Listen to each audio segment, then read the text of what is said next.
Welcome to Crossroads. In this episode, are we talking about how farmers could be charged as war criminals under a new proposal from the World Economic Forum. Some folks there, they're calling it Ecocide. Also, there's a global push right now that wants human rights, the rights of human beings for trees and animals and rivers and mountains and so on. And the loopholes with this, they call it personhood status, could even extend to artificial intelligence. Let's talk about it. Now look, right now happening, farmers, well, there's a proposal right now, they could be labeled as being guilty of quote-unquote ecocide, like genocide against humans, but against the environment, ecocide. And they could face criminal prosecution for the very act of farming.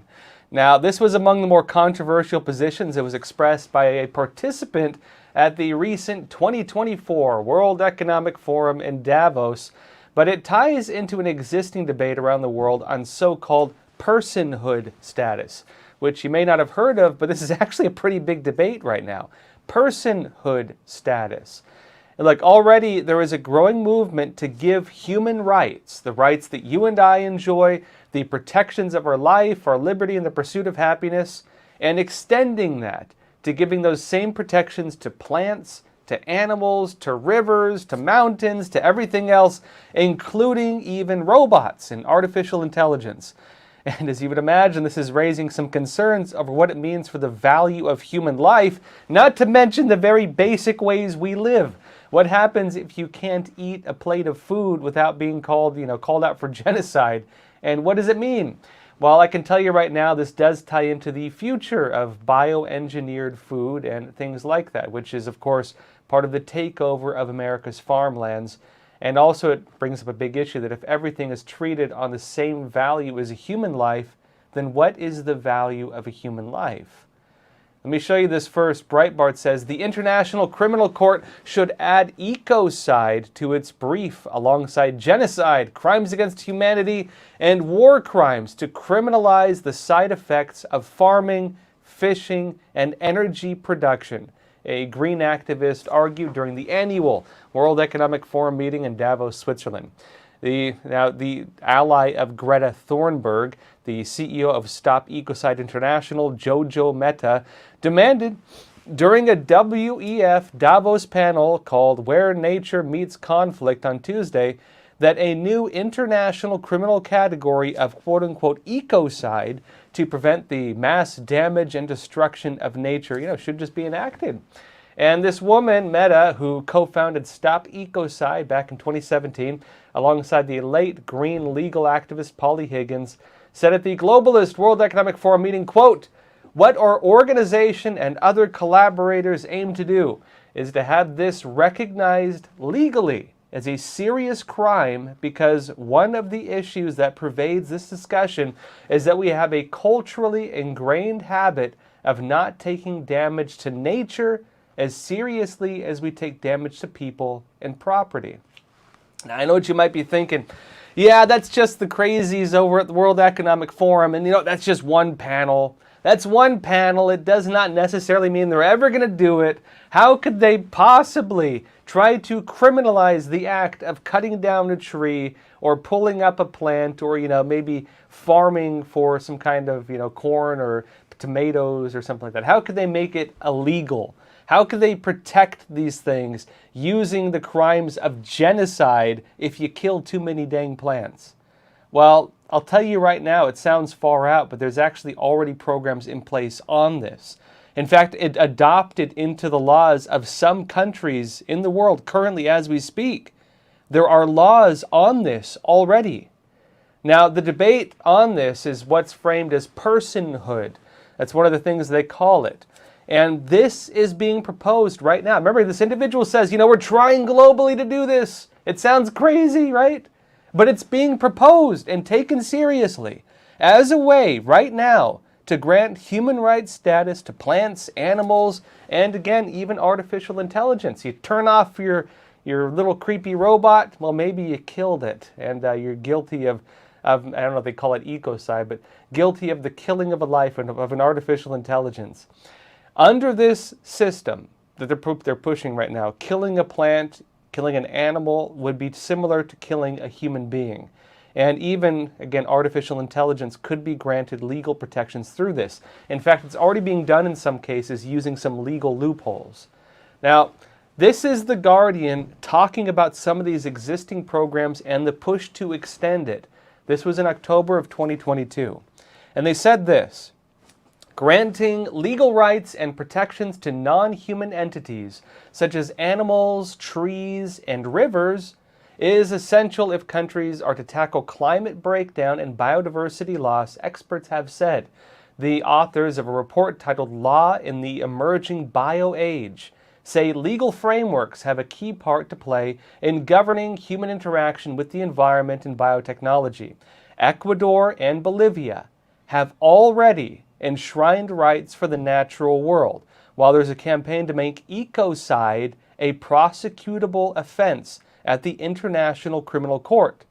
Now, briefly on this, remember, I just showed you what happened at the World Economic Forum. People laughed, oh, they'll never do that. They'll never make ecocide a crime that is prosecutable in the International Criminal Court right alongside genocide and, mass murder of civilians. They would never do that. They're doing it.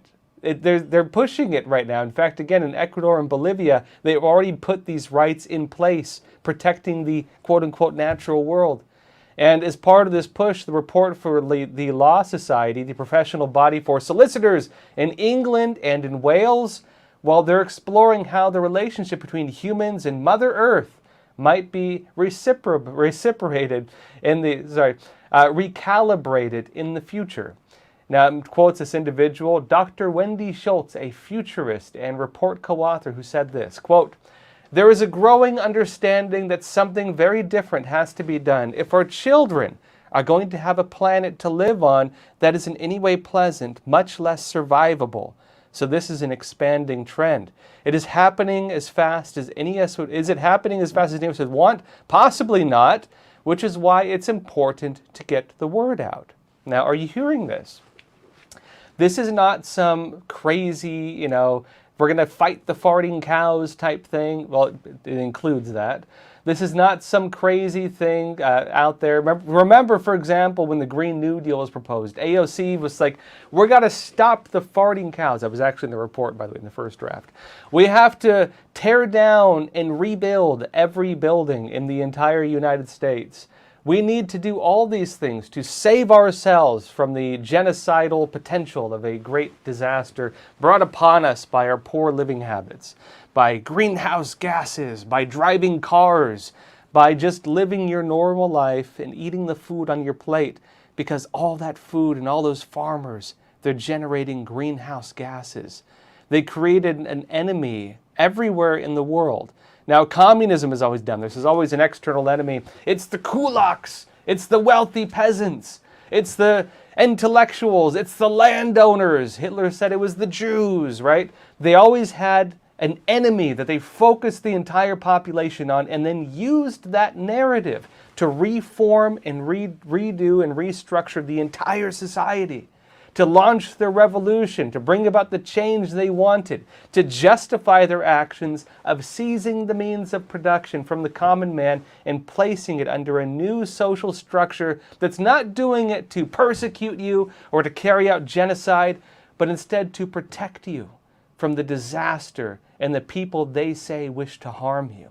That has always been the narrative. And here you see them doing it again. Now, part of this as well includes artificial intelligence. And I will emphasize something. Why would they do that? Why would they want to do that? It's because when they deem something in danger, it means they can create legal authorities to protect that thing. If they claim that farmers are the problem, that farmers are carrying out ecocide, what does that mean? It means they can take over all the farmland. It means that they can create new policies for farming. It means they can force you to cull your cattle. It means they can force you to no longer use nitrogens. You'd have to put they actually have it in some countries proposed, for example, in New Zealand, burp counters on your cows that will tax you based on the methane gases your cow emits. They're already proposing doing that. And it could also mean that they push things like, for example, new agendas, sustainable food practices, insects, maggot milk, cockroach milk, that kind of stuff. Maggot milk, literally, they crush them and make it into a butter, by the way.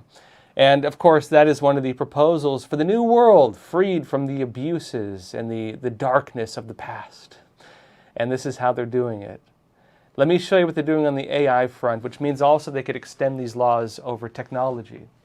This is PBS on the AI front from way back in 2018. And they said this: humans aren't the only people in society. Let that sink in. Humans are not the only people in society. So what is a person? Well, they're saying this is already in place, at least according to the law already. They say in the United States, corporations have been given rights of free speech and religion. How is it possible that a corporation is granted human rights? They say some natural features also have person-like rights. This is already in place in some regards. But both of those required changes to the legal system.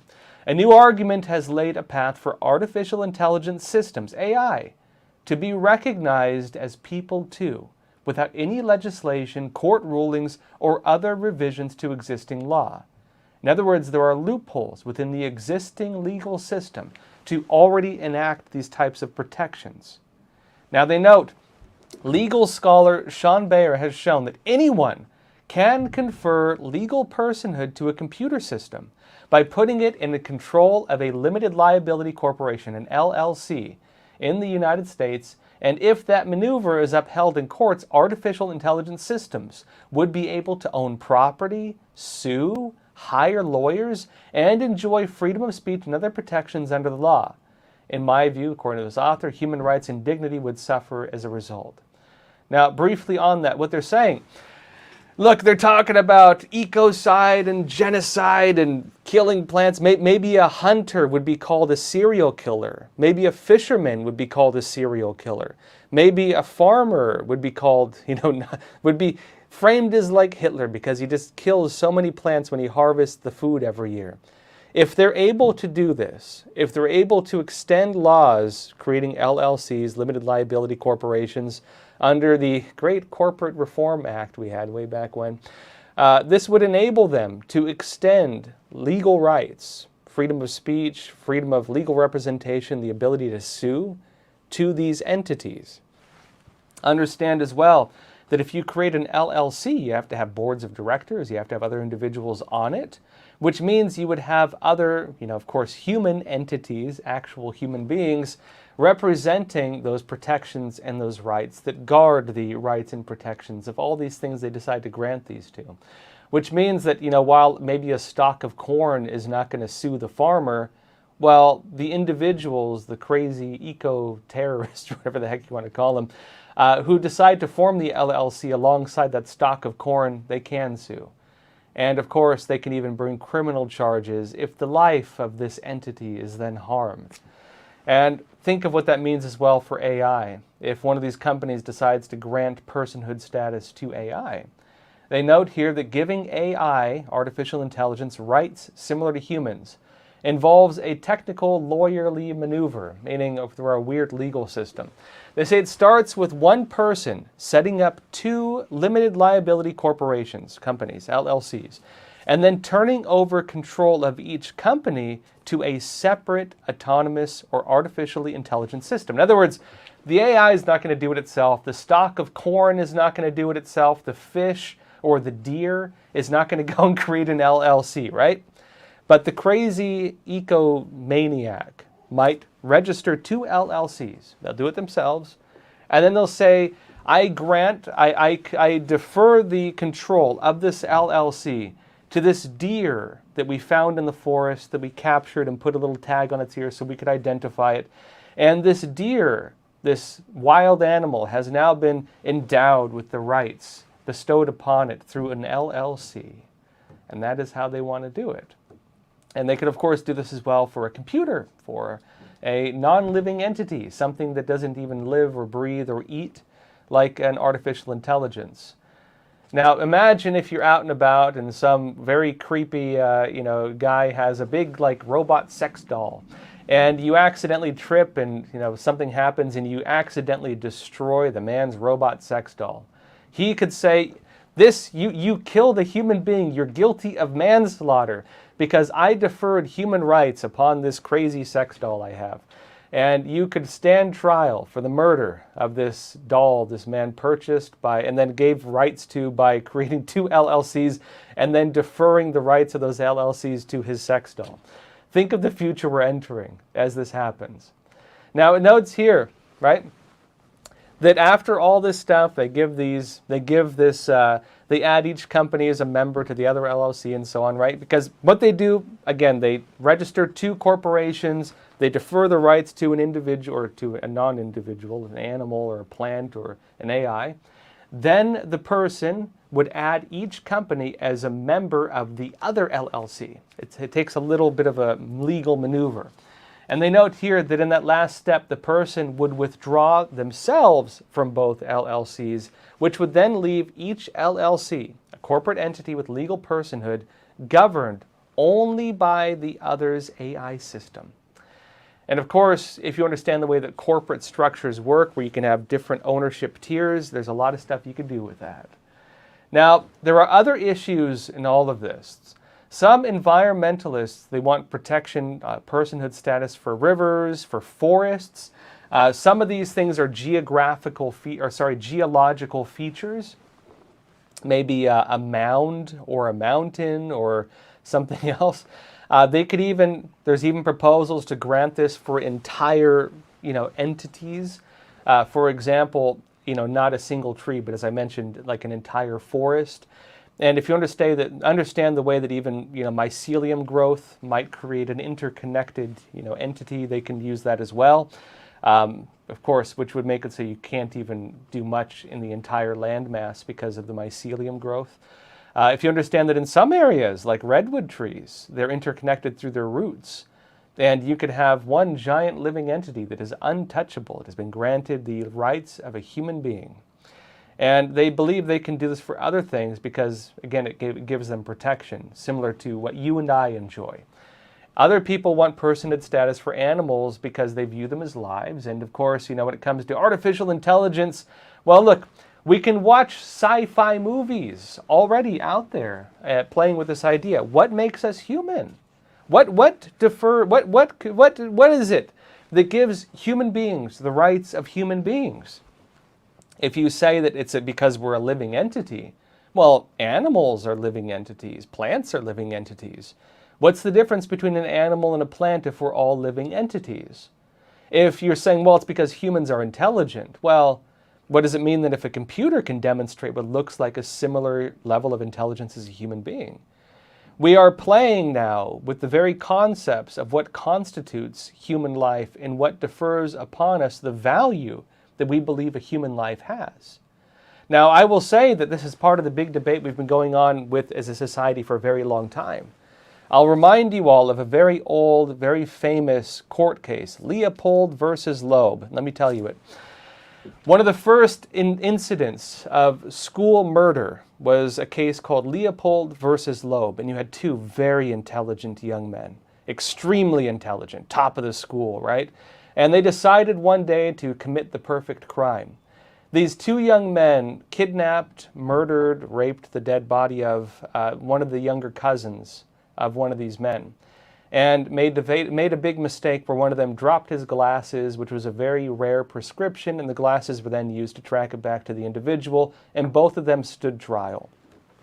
During that trial, there was a major debate in America. And it tied, of course, there was the legal debate. These individuals, how could this happen, right?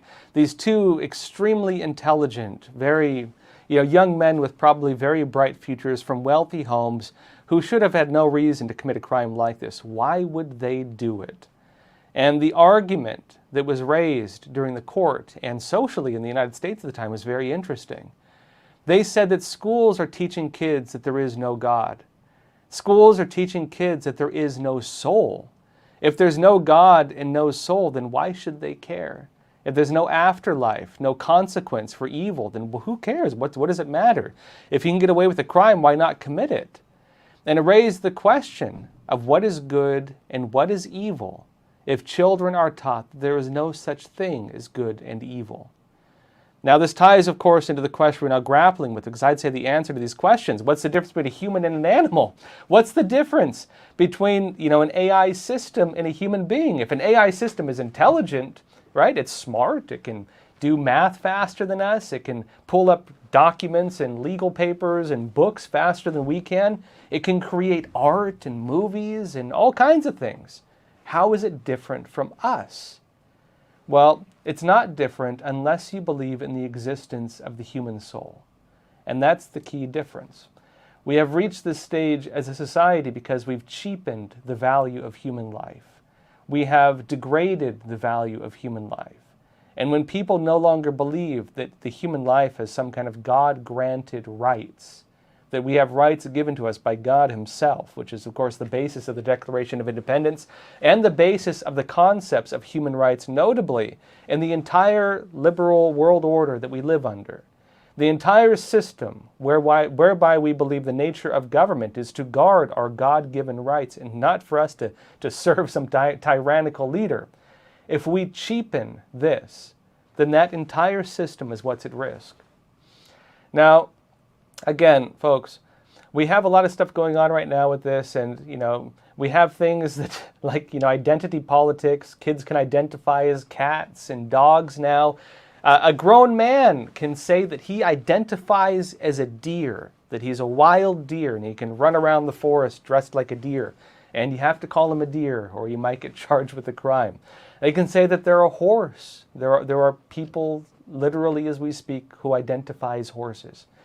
And look, you could say it's just a crazy individual. You know what? You do you. Don't involve me in it, but you do you. Just don't make me call you a horse or a cat or a dog. But these actually have broader implications. If the identities that these persons have conferred upon themselves are recognized as being legally legitimate, and we have to, under the law, say, okay, that's a cat, I guess. That's a tree person.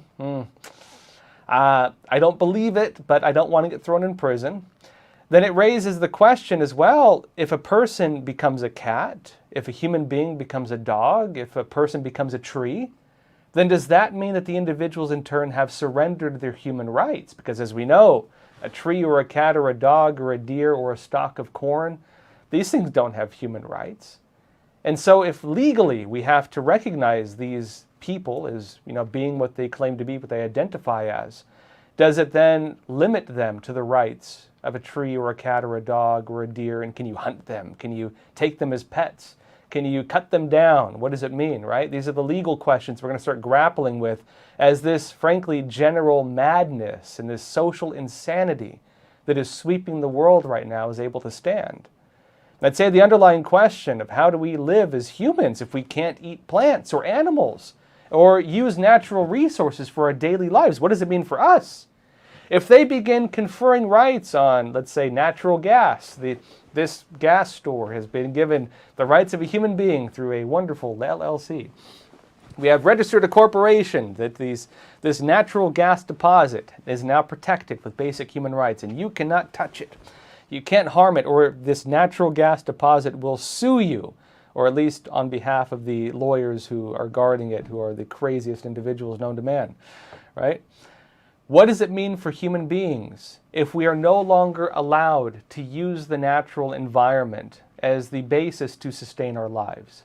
I would say that this will undermine the basic concept of the value of human life. And I'd question as well, what is humanity and what are human rights in that case? If every single thing in the world is lifted to the status of being human, if we regard an animal and a plant and an AI and whatever else as having the same value of a human life, I would argue that we will not recognize these things as actually having the same value. Instead, what will happen is that the value of human life will be lowered to be on par with that of a plant or an animal or a tree or an AI. Now, meanwhile, John Kerry, the former climate czar, as he's stepping down, claims that the drive for the global warming agenda is tied in with business. You got to make money with it. You can get rich off of it. And he claims that a president of the United States could not even derail this agenda because it's just too far along.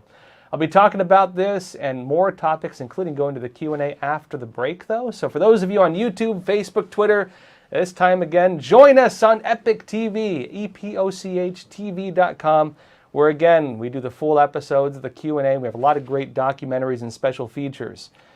Briefly as well, again on Tuesdays and Thursdays, I do the full episodes on YouTube, but I will move the parts that will probably get me banned or censored to Epoch TV. And so, again, join us on Epoch TV for the rest of today's episode. Before I get into that, though, what happens, folks, if farmers get criminally charged and there's no farmers left? Well, that can mean that the whole food ecosystem comes crashing down as well. Roman Balmakov, one of my colleagues, host of Facts Matter on Epoch TV, he actually did a big investigation on the agenda against farmers. And he has a documentary called No Farmers, No Food. You can also watch that exclusively on Epoch TV. I highly recommend it if you haven't seen it yet because it shows this agenda. Link to that in the description below, but let me show you the trailer. Food prices are skyrocketing around the world. And if you listen to world leaders, they'll tell you it's due to climate change. Climate change is the biggest threat for the human beings. And their solution might surprise you. There are 1,900 edible insect species on the planet. The European Commission has officially declared mealworms to be food. Yes, this is future food. The people in charge have determined that by switching our diets to crickets, ants, and mealworms, we'll be able to stop temperatures from rising, lower the price of food, and possibly to even save the planet. It's never about innovation, it's always about getting rid of farmers. Agenda 21 was meant to be the agenda for the 21st century. Some of the goals sound nice, ending hunger. Who could possibly be against ending hunger? It requires total power from the state. I think it's a scam. A lot of this came about in the early 70s, the Clean Water Act, Clean Air Act, which were good things, but it's been abused from what the original intent is.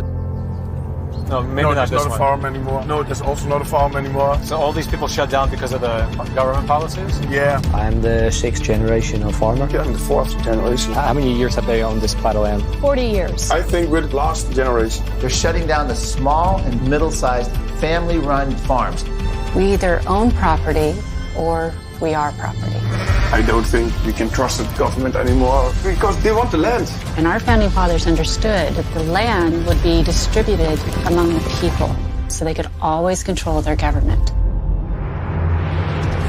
Right now, things have tripled as far as cost. I think you're going to see across the board higher food prices. Has anybody been held accountable for screwing up? No. As every communist tyrant of the last 100 years has understood, if you control the food, you control the people. Everything is falling apart. There's a shortage of food. We're heading for a world food crisis, as we hear all the time.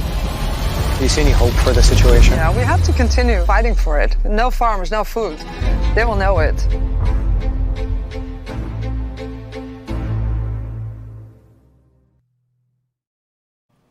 Look, that's a very important documentary. I highly recommend watching it. And again, if you want to watch it, the link to that is in the description below this video.